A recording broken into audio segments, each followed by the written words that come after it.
नमस्कार, आप देख रहे हैं गोरखपुरिया न्यूज और मैं हूं आपके साथ वैशाली। गोरखपुर में सर्दी ने अपना असर पूरी तरह से दिखाना शुरू कर दिया। मौसम विभाग के अनुसार ठंड के इस मौसम का प्रभाव आगामी कुछ दिनों में और तेज हो सकता है। मंगलवार को दिन का अधिकतम तापमान 26 डिग्री सेल्सियस दर्ज किया गया, लेकिन आने वाले दिनों में ये तापमान और गिर सकता है, जो 5 डिग्री सेल्सियस तक नीचे जाने की संभावना है। इस कड़ी में सर्दी के बीच तेज हवाएं भी गोरखपुर में अपना रफ्तार पकड़ सकती है, जो 30 से 40 किलोमीटर प्रति घंटे तक पहुंच सकती है।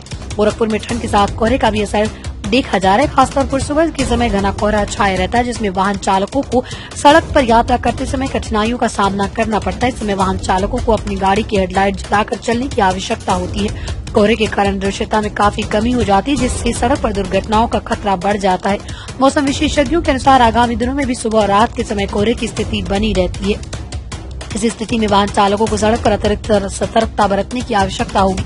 गोरखपुर में सर्दी और कोहरे का मौसम विशेष रूप से बच्चों और बुजुर्गों के लिए जोखिम भरा हो सकता है। ठंडी हवाएं और गिरता हुआ तापमान शारीरिक स्वास्थ्य पर नकारात्मक प्रभाव डाल सकता है। चिकित्सकों के मुताबिक सर्दी से बचने के लिए बच्चों और बुजुर्गों को खास तौर पर घर से बाहर कम निकलने की सलाह दी जा रही, खासकर सुबह और रात के समय।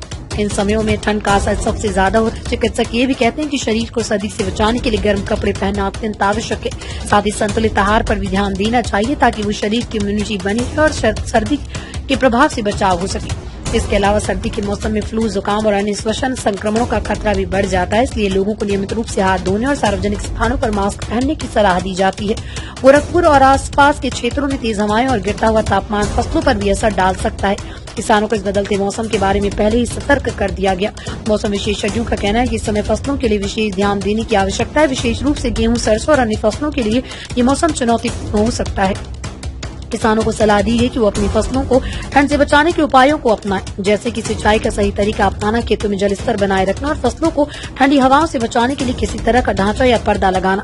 सर्दी के मौसम में लोग अक्सर ये भूल जाते हैं कि शरीर को गर्म रखने के साथ साथ उसे हाइड्रेटेड भी रखना जरूरी होता है। ठंड के बावजूद शरीर को पर्याप्त पानी की आवश्यकता होती है, इसलिए ये सुनिश्चित करना आवश्यक है कि लोग सर्दियों में भी अपनी पानी की खपत पर ध्यान दें। गर्म पेय पदार्थों जैसे कि हॉट चॉकलेट, अदरक, हल्दी वाली चाय और सूप का सेवन सर्दी से राहत दिला सकता है।